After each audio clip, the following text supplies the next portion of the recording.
You keep starting over. Here's how to finally change.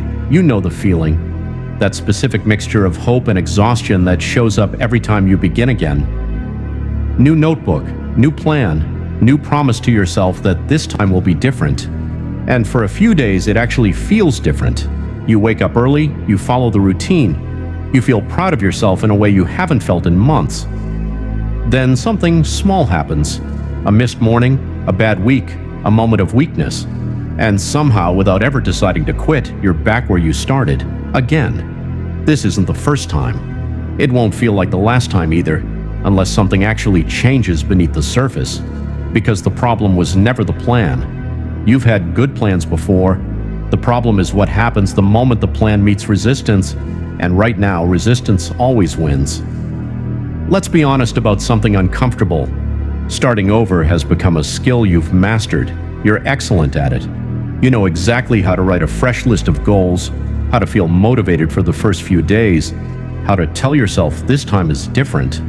You've done it so many times that starting has become comfortable, almost automatic. But comfort with starting is not the same as comfort with continuing, and continuing is the only part that actually changes a life. Here's the pattern nobody points out directly. Every time you restart, you get a small hit of hope. That hope feels good. It feels like progress. But it isn't progress. It's a loop. Start, feel motivated, hit resistance, quietly quit, feel guilty, wait, start again. Round and round, year after year, mistaking movement for progress because the wheel is spinning, even though the position never actually changes.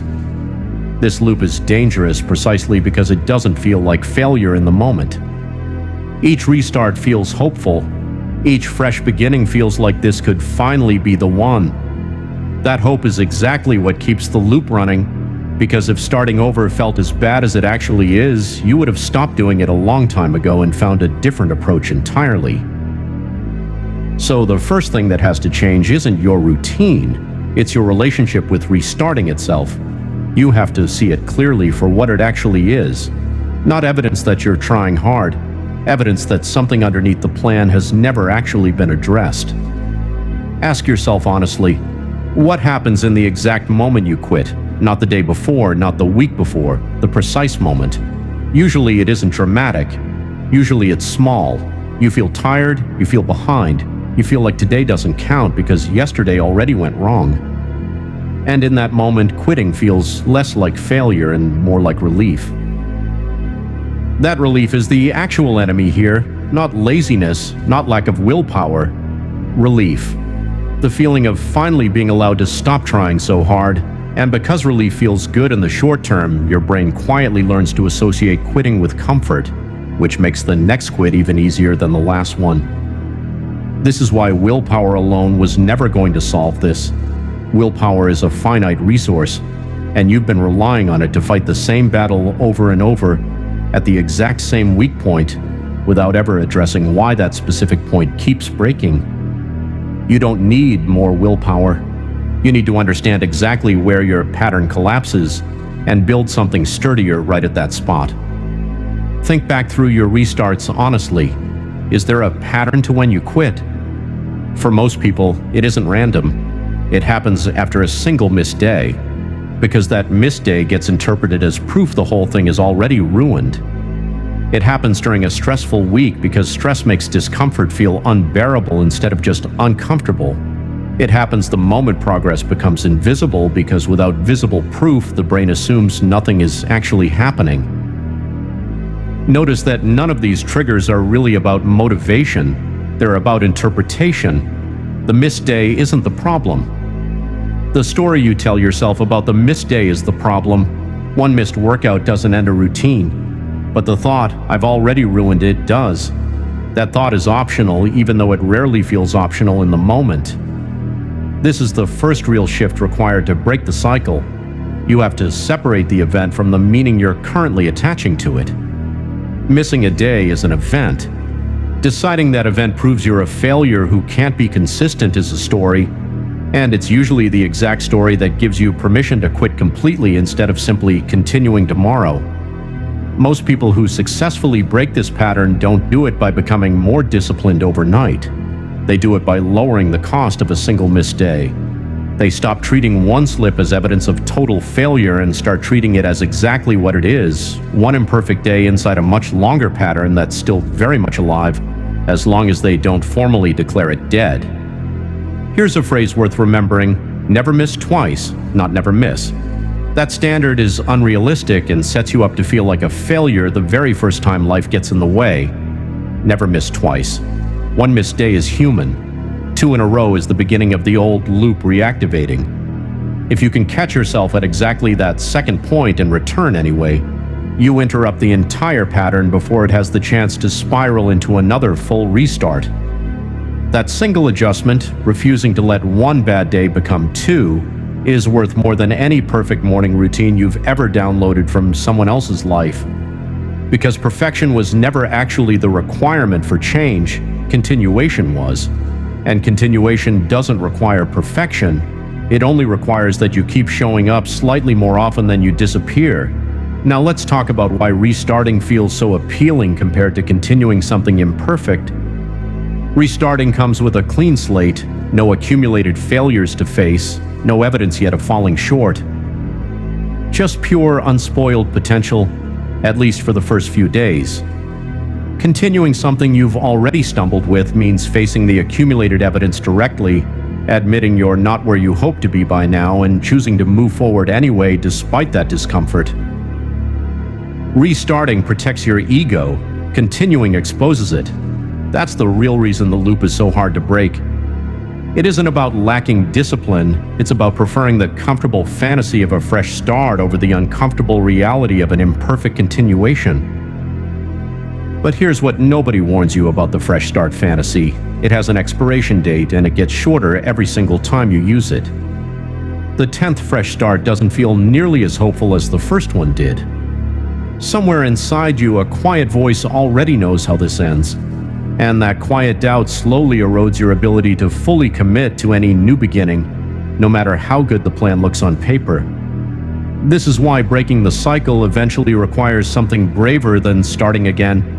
It requires staying inside the version of the plan you already have, imperfect and stumbling, instead of trading it for a shinier, unspoiled one. Continuing an imperfect effort is uncomfortable in a completely different way than starting fresh.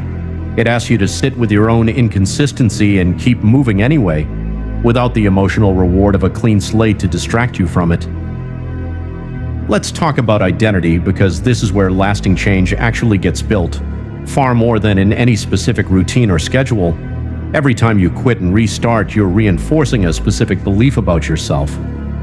I'm someone who doesn't finish what I start. That belief doesn't stay quiet, it gets stronger with every repetition, until it starts predicting your behavior before you've even consciously decided anything.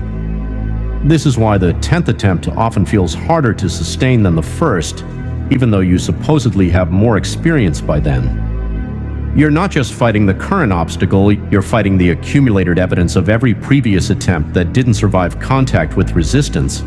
That evidence whispers, "This is just what you do," right at the exact moment you need belief the most. Breaking this requires actively building a different kind of evidence, deliberately on purpose, starting today. Not big, dramatic proof. Small, boring proof repeated often enough that it eventually outweighs the old pattern. Every single day you choose to continue instead of quietly disappearing is a data point working against the old identity. One data point won't convince you of anything, 50 will. This is why the goal for the next stretch of time shouldn't be perfection, it should be data collection.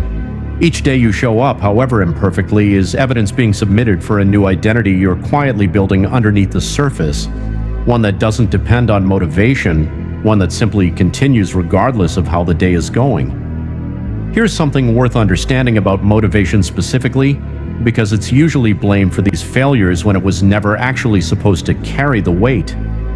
Motivation is designed to get you started. It was never designed to keep you going for months or years. Expecting motivation to sustain long-term change is like expecting the ignition spark in a car to keep the engine running for the entire journey.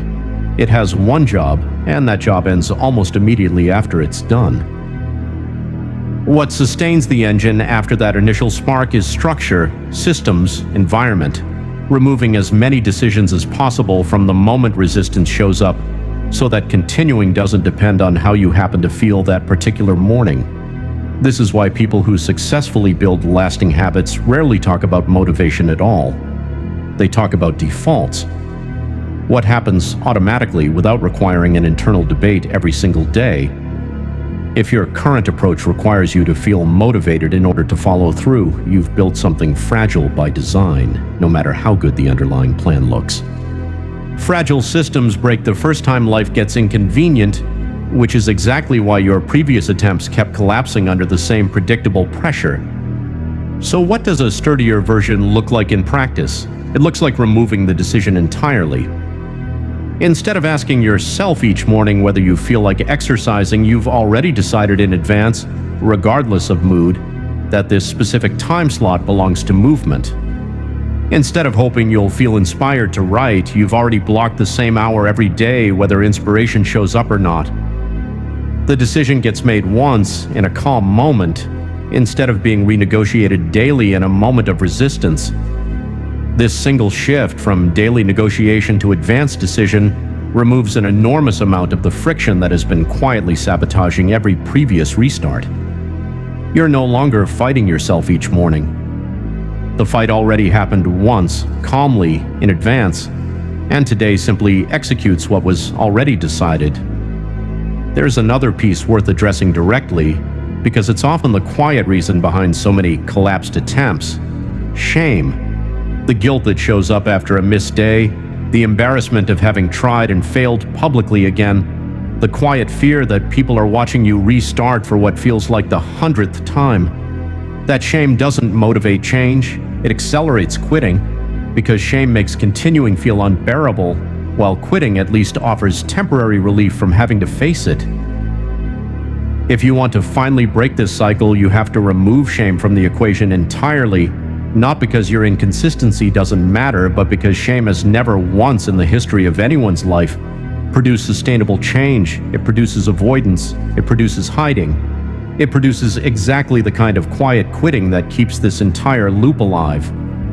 Replace shame with simple observation instead. Not "I failed again," which is a verdict on your entire character. Instead, "I missed a day," which is a fact about one moment in time. Facts can be responded to calmly. Verdicts usually just get you to give up entirely, because there's no point continuing to try if you've already decided you're fundamentally the kind of person who can't.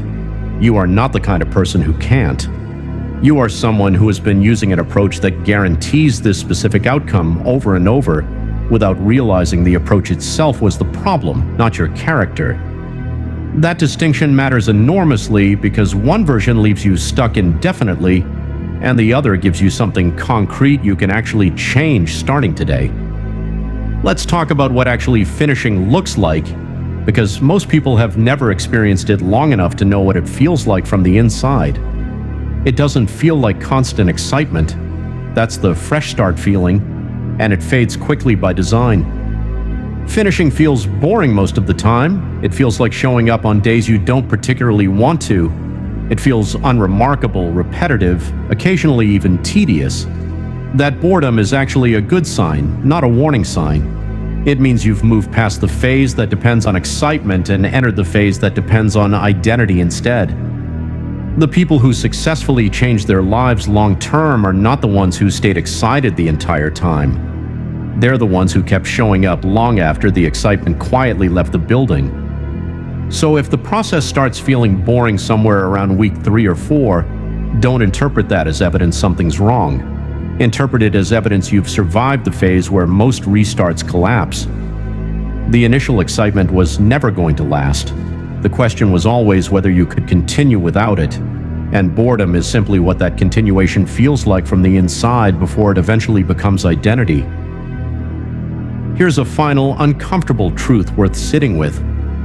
At some point, you have to accept that this specific attempt might also feel difficult, might also include missed days, might also test your patience in ways that make quitting look appealing again.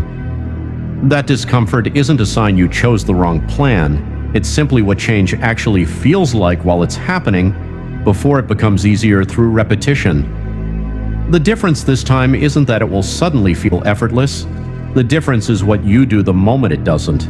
Instead of interpreting difficulty as proof you should start fresh again, you interpret it as the exact moment the old pattern is asking to be repeated, and you simply decline the invitation, not perfectly, not without struggle, just consistently enough that the pattern finally starts loosening its grip. You don't need a better plan than the one you already have. You've had good plans before. What you need is a different response the next time resistance shows up, which it absolutely will, probably sooner than you'd like. When it does, remember this: you are not required to start over.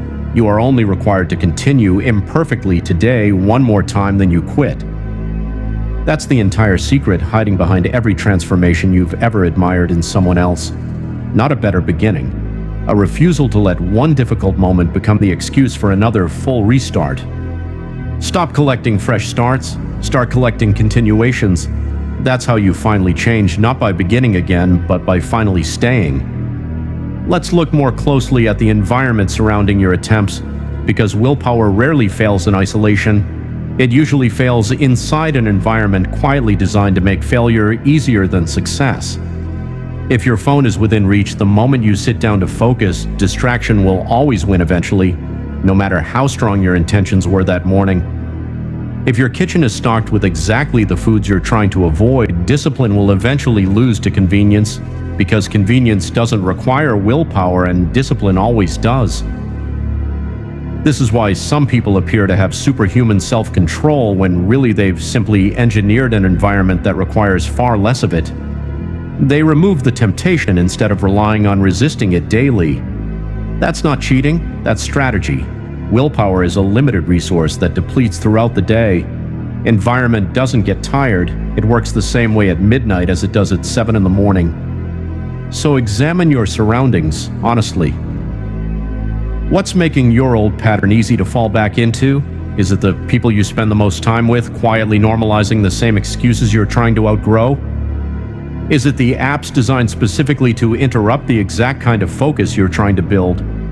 Is it a schedule so packed with other people's priorities that your own goals never actually get a real turn? Changing your environment isn't glamorous. It won't make a compelling highlight reel, but it removes an enormous amount of the friction that has been quietly working against every previous attempt. Friction you may not have even noticed because it had become so familiar it felt invisible. Now let's address something that rarely gets said honestly. Sometimes the reason you keep starting over isn't really about the habit itself. It's about the goal underneath it never actually being yours to begin with. Maybe you're chasing a version of discipline you saw someone else demonstrate online, without ever asking whether that specific goal actually matters to you personally, or whether you adopted it because it looked impressive from the outside. Borrowed goals rarely survive real resistance, because there's no personal reason strong enough to justify pushing through discomfort for something you never fully wanted in the first place.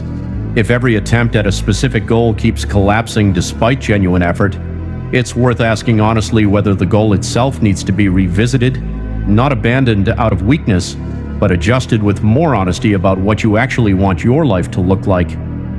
This isn't permission to quit the moment something feels hard. Difficulty is expected and doesn't automatically mean the goal is wrong. But there's a difference between resistance that comes from growth and resistance that comes from pursuing something that was never truly aligned with what you actually care about. Learning to tell these apart honestly will save you years of restarting something that was doomed from the beginning for reasons that had nothing to do with your discipline. Here's a practical exercise worth trying today. Write down the last 5 times you started something and eventually stopped. Not vague memories, specific attempts, with dates if you can remember them. Now write down, as honestly as possible, exactly what was happening in the days right before you stopped each time. Look for the pattern. Was it stress? Was it a missed day interpreted as total failure? Was it boredom setting in once the initial excitement faded? Was it simply that life got busy and the habit had no defended time slot of its own? Most people find the same 1 or 2 triggers showing up across nearly every failed attempt. That repetition is valuable information, arguably more valuable than any new plan you could design, because it points directly at the specific weak point that needs reinforcement instead of asking you to guess blindly at what might work this time. Once you've identified that weak point, build your next attempt specifically around defending it. If missed days always spiral into full quitting, build a strict rule around never missing twice, and treat that rule as non-negotiable, more important even than the original habit itself. If stress always derails you, build a simplified minimum version of the habit specifically for stressful weeks, so the choice during hard times isn't all or nothing, but full effort or reduced effort, never full effort or complete abandonment. This is the difference between hoping this attempt goes differently and actually engineering it to go differently. Hope is not a strategy, it's a pleasant feeling that occasionally lines up with reality but cannot be relied upon when things get difficult. Strategy accounts for exactly how things fell apart before and builds specific defenses against those exact failure points. There's one more piece worth addressing before this closes, because it's often the quiet difference between people who finally break the cycle and those who don't. Patience with the process itself. Most restarts don't fail because the approach was wrong. They fail because the person expected visible results faster than reality was ever going to deliver them, and when those results didn't arrive on schedule, they interpreted the absence of visible progress as proof the whole thing wasn't working. Real change is almost always invisible for longer than feels comfortable. The first few weeks of any meaningful shift rarely show dramatic external results. What's actually happening during that time is internal, identity slowly reforming beneath the surface, evidence quietly accumulating that you're becoming someone who continues instead of someone who quits. That process doesn't announce itself. It simply builds silently until one day the results become impossible to ignore. If you can extend your patience just slightly further than you have in every previous attempt, past the point where you'd normally start questioning whether it's working, you give the invisible part of the process enough time to finish its work. Most people quit exactly 1 or 2 weeks before that invisible work would have become visible, not because they were incapable, but because they never learned to tolerate the uncomfortable silence that happens right before genuine change becomes obvious. So here is what finally changing actually requires, stripped down to what it really is beneath all the noise. Not a more exciting plan, not more motivation than you had last time, not a personality transplant into someone naturally more disciplined than you currently feel. It requires catching the exact moment you're tempted to interpret one difficult day as proof the whole effort has failed, and choosing deliberately uncomfortably to continue instead of restart. Do that once and it feels like a small, unremarkable victory. Do it repeatedly across weeks and months, and it becomes the entire foundation of a completely different identity, one that no longer needs fresh starts because it never fully stopped in the first place. You've started over enough times to know exactly how that story ends. This time, don't write another beginning. Write a continuation instead, even an imperfect one, even a boring one, even one that doesn't feel dramatic enough to post about.